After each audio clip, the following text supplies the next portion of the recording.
This is Chapter 2 of Renna's Crossing by Geordie Morse. This is the audio version as read by the author.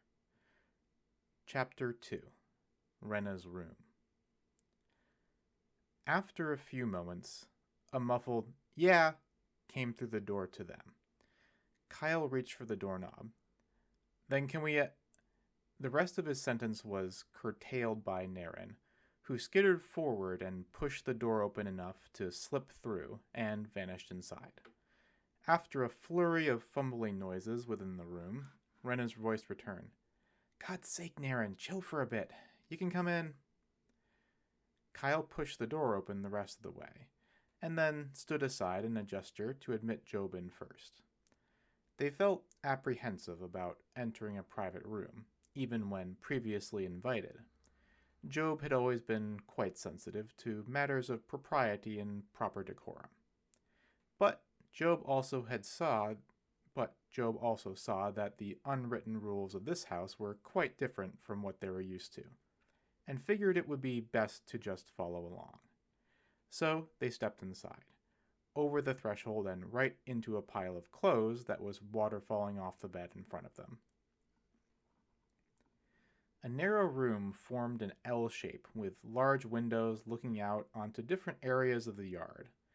A single-file footpath had been cleared between excessive amounts of stuff packed into the space. Much of this stuff appeared to be art objects in various stages of completion or dissolution. Some rested in piles upon the floor, where they slowly became buried treasures, while others clung to the walls with nails and tape. The light that streamed through the windows had to make its way through the colorful forest of translucent baubles hung from the sashes. Little wind chimes, strands of sea glass, and translucent plastic ornaments painted the pale walls in many splotches of skittering color. Although it was crowded and chaotic, everything seemed to have its precarious place. The objects that lived in here, whether out in the open or buried and forgotten, contributed to the feeling of comfort and sanctuary. It was a well-built nest, Job thought, particularly suiting someone of Mab's lineage. And then there was the nest builder herself. Renna was perched in the papasan chair that resided in the corner of the L bend, her legs curled round and tucked underneath a baggy sweatshirt. She had just finished a deep yawn that stretched out her freckles, and was now picking at pieces of paper in her dark, feathery hair. When Job's snowy eyes first met hers, Job felt a curious soul gently poking through their gaze. This girl's connection to Mab was undeniable now. It had been more than a decade since Job had met similar eyes that simmered with patient, charming ponderance. Kyle squeezed into the room behind them. "Jesus, I can't believe how much stuff is still in here." "Job, this is Renna, obviously. Renna, this is Job. They're the one I told you would be coming, remember? Just here to talk now, I guess. Let me grab Naren and we'll be out of your hair, which could use a brush, by the way." Kyle was looking around for the child who had vanished into the wilderness of the room. In the moment of quiet, Job heard movement coming from a loft that was hidden away around the corner, which neither they nor Kyle could see from their vantage point near the door. Renna kipped up and, with a sprightly leap, grabbed the edge of the loft and pulled her chin up. "Naren, I took all your treasure out of the bed up there. Your stash was becoming bigger than Blackbeard's." "Not true, you know," came a muffled reply. "Some still left up here." A set of shiny measuring spoons flew into the adult's view and landed on the papasan. Kyle groaned. That's where they were. I bet he still got the grater up there, too." Renna sighed. "All right, Naren, I'm coming up to get you. Get ready." Naren squealed in anticipation as Renna dropped to the ground for but a moment, and then made another leap for the wall nearby. She found climbing holds in a couple of surprisingly steadfast art projects mounted there, and then dove from sight into the loft. "Excuse me a bit." Kyle shuffled past Job to retrieve the measuring spoons. They had to twist awkwardly to get around each other. In that small moment, Job's eyes were drawn to a notebook that lay open upon the topmost layer of clutter on the desk. The artwork must have been done fairly recently, as the pencils that were nestled in the crease between the pages matched the colors of the picture. There was a small yellow bird, circling in a vast expanse of black. The black had been made as black as it could be by grinding the pencil into the paper, so that one might even feel the darkness just by touching the layers of wax. The blackness was roughly triangular, making it seem like an opening into an abyss. Beyond the boundary of the darkness, a field of red lines cross-hatched all over the remaining white of the pages. They were long and jagged, and despite the chaos from which they were made, they all seemed to flow inward, being drawn towards the void. It all felt very ominous. It made one worried for the tiny little bird in the middle of it all, flying around as if it was lost or dying. Job was so entranced with the picture that they nearly fell onto the bed as Kyle pushed past, carrying Naren over one shoulder. "I'll let you two alone now. Sorry for the trouble," he said, while Naren grinned and waved from his vantage point. The door was shut, and then Job and Renna were alone together, in the silent room filled with spiraling glass light. Chapter 2. Still. Renna's room. Revisited. Renna had returned to her post in the papasan chair. She was observing the visitor in her room, who was currently trying to perch on the edge of her bed. A person of contrasts, she noted. Complementary ones, their curly platinum locks standing out against their dark skin, and conflicting ones, the effort they were currently putting into appearing poised, even as the heavy sag and thick blankets tried to pull them in like a sinkhole. Renna had also observed them observing her journal shortly before Kyle and Naren's exit. It had been a spontaneous project the night before, the fleeting image of a dream she had awoken from put to paper. Renna had many dreams, almost every night, and she was not in the habit of recording them, but this one had felt slightly different. She had no ideas as to what it might mean, if anything at all, but a feeling had kept nagging at her, telling her to record it in some way, before it vanished back into her subconscious. The memories of the dream had begun to fade as soon as she put pencil to paper, almost as if it were transferring thought to form. By the time she was finished, she could barely recognize what she drew, as well as what she had dreamt. She felt like sharing none of this with the stranger in her room, however. Surely they had a reason for coming to see her, with lots of relevant information and perhaps even some responsibilities. She didn't know, but she guessed. She didn't know, so she was nervous. She wanted them to speak first and get on with it. And so they did. Job stood up, abandoning their precarious bedside post, and gave Renna their full attention. "I apologize for calling so early in the day, Miss Porter, and for the mysterious nature of my visit, but I would like to make it all clear now." "Sure, just as long as you call me Renna." "Ah, yes, sorry." Job hemmed a bit. "Renna, I'm afraid I must begin this conversation on a somewhat strange and inconceivable topic." Renna had no idea where Job was going with this, but her interest was piqued. "Well, conceive away, I guess." Job nodded and then delivered the line they had spent so long preparing. "If someone told you that certain misfortunes were of supernatural and not coincidental origin, would you be inclined to believe them?" "Sure." Renna had been expecting a more complex question than that, and it seemed Job had been expecting a more complex answer. "Oh, I see. Well, that's convenient then." "You expected me to say no, didn't you?" Renna smirked. "I tried not to expect anything, but that caught me a bit off guard, I will admit." Job gave a small hint of a smile. Renna's gaze turned to the sea glass lace of her window. Ever since I can remember, stuff's happened to me that felt more than coincidence, especially when other people didn't sound convinced when they tried to tell me it was. Smokin' birds, was it? Said Job in a quiet voice. Renna nodded. To name just a few times. It never really scared me for some reason, but I could tell it scared everyone else, and then I became scared too. I don't have any control over it.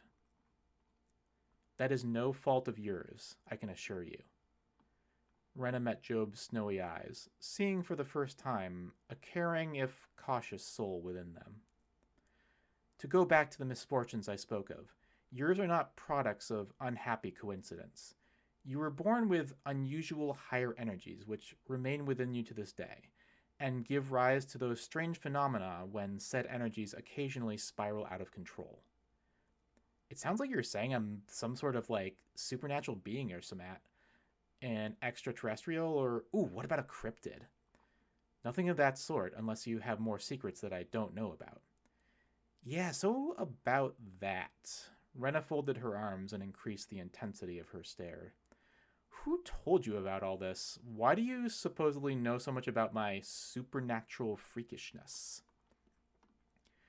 Most of our folk use the term hexing to describe that freakishness. And I know because the person whom you inherited it from, your paternal grandmother, Mab. Beloved in our communities as a witch with few equals in either wisdom or power, and I was her apprentice, for a few years at least.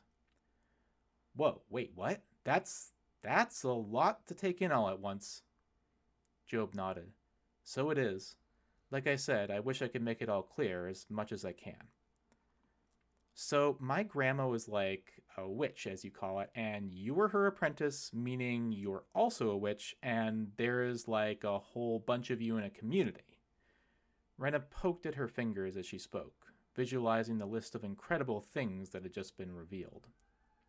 Correct. More than a bunch, I would say. There are witches, or more generally, practitioners of magical arts living all over the country and the world. They're as diverse as any group of humans, but we naturally settle into small societies to share knowledge and take care of each other. Alright, that makes sense, I guess. So my hexing, as it were, is that some kind of magic, then? Job gave a slight shrug. It's not so clear-cut. It has more to do with the energies that we witches tap into to create our magic. Without going into too much theory, people who have a strong affinity for such energies sometimes become a vessel for them, within their own bodies and spirits. Mab was one such person. She had the necessary skill to keep that power in check at all times, so she did not manifest any hexings outside of her control. However, it seems that the qualities that draw excessive energies to us can be passed on hereditarily. They remain dormant in your father, as far as we know, and then manifested in you, who have no experience with controlling said energies. Renna sat back in her chair, her gaze dropping into her cupped hands upon her lap. She had trouble recalling a happy occasion that wasn't soured by one of her mishaps. That one summer campfire with strange patterns glowing in the ash. That time a car cut them off at a traffic light and swerved into a breakdown lane shortly afterwards, all four of its tires expelling air. There were times when she wished she knew why it happened, so maybe she could fix it. But now it just sounded like a curse bred into her genes, and in her ignorance she had no hope of stopping it. Unless... You can learn to control it as your grandmother did. Job finished her thought for her. Even with some basic training and energy work, you'll be much more prepared to deal with this heavy birthright. Renna perked up at this. That sounds good. So you'll stay and teach me then? I can teach you, but it will have to be after we go to the rectory. The rectory? Are we going somewhere else? I'm afraid so. That's the main reason why I've come to visit you today. Renna tried to push back a growing uneasiness.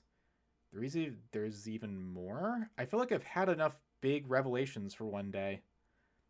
I understand it's a burden, but I have to ask you to be patient for the moment. You see, Renna, perhaps you don't remember much of your life before you came here, to Inglenook, and you're likely better off for it. Renna nodded. I know there was a fire and I lost my family in it, and I'm alive somehow. Another Homer here told me once that all the bad luck I experienced was balanced out by the good luck of surviving that one time. I guess it makes sense to me back then, but does this have anything to do with my hexing? The fire was not your fault in any way, I assure you. That night, the blaze was started by a being not of our world. A horrible monster, more than a human could ever be. Renna squinted at Job while trying to parse out the vague description. Like a demon? That's a good name for it. Not any pauper's demon either. This creature is old. The words that damned it are likely in a language long forgotten. Huh. Okay, so not only are magic and witches a thing, but also demons. Great. You still with me? Renna motioned for them to continue. That terrible night 12 years ago, once the demon had carried out its attack on your family, it left to continue its evil with your grandmother. I was residing with her at the time, and I still remember that night clearly. She sent me to safety before it came, preparing to confront it on her own. As I said before, she was an incredibly talented witch, but there are few humans that can stand against that kind of unholy strength. Mab did what she could and what had to be done. She lured the demon into a trap and took it out of this world, along with herself. It was the most likely way to stop the creature's rampage. So my grandma died along with this crazy demon. Job had to avert their gaze, and they tried to look past the sea glass out into the sunny yard beyond. If only that had been the end of it. Renna leaned forward. You have to be kidding me. Is it not dead? For years, the Rectory's network of witches and allied covens have been watchful for any signs of the monster's resurgence. There are some unsettling omens here and there, but we can't go searching every shadow. A couple months ago, we were able to confirm that the presence we were monitoring was indeed the same one as 12 years before. It's regained enough of its strength to be a deadly force once again. Okay. Renna was feeling a lot of things right now, but she couldn't tell whether fear or anger had the edge. So what does that mean now? Like, why are you here telling me this instead of, like, out there with all your witch buddies trying to take it down? It seems to be biding its time. It may have rematerialized, but it's still weak, and it doesn't like feeling so vulnerable. We've decided to use this precious time to secure you instead. Once it's ready, it'll be the one doing the seeking. That's ominous. Renna wanted to say more, so she could put two and two together easily enough. But by this point, fear had brutally silenced anger, and was now dragging its icy fingertips across her skin. She gripped at her arms, willing warmth back into them. But why me? Renna couldn't keep the question in any longer. Why the hell is this demon thing after me in particular? Job shook their heads slowly. The reasoning of those creatures is beyond human comprehension. I'm afraid I don't have a good answer for you. We just know it's after your family, or your bloodline, and, as of right now, it doesn't consider its evil deeds finished. Renna tried to reply, but the words caught in her throat and died on her tongue. They felt clammy and tasted sour. She just tried to focus on her breathing. Job continued, their words carefully measured. That's the situation as it currently stands. We don't know how much time we have left until the demon regains its full power. We want you to be in a safe place at that time. We prepared the Rectory to be that safe place, and it was my task to come here today, to ask you to return there with me. But this is my home. Yes, and we don't want it to end up like your last one. Renna stared at her lap and said nothing more. Job was just part of the background now, as her consciousness retreated within the edges of her papasan chair. There was just her in her baggy, slept-in sweatshirt and the few straggling snippets of paper that found their way out of her hair and down onto her stomach. She tried to brush them away, but they clung on as if they desperately wanted to stay, so she let them. The late morning light continued to bounce through the sea glass lace on the windows, chasing stray shadows around the room. But once their owner had gone, the glittering ornaments would no longer have anything to protect. There was some sudden shuffling, and Renna's trance was broken to see Job failing to make a quiet retreat amidst the clutter. They appeared to have been staring at Renna's drawing on the desk again. They regained their composure in an instant and gave her their last instructions. I know it's too short, but we'll be leaving tomorrow morning. Prepare however you can.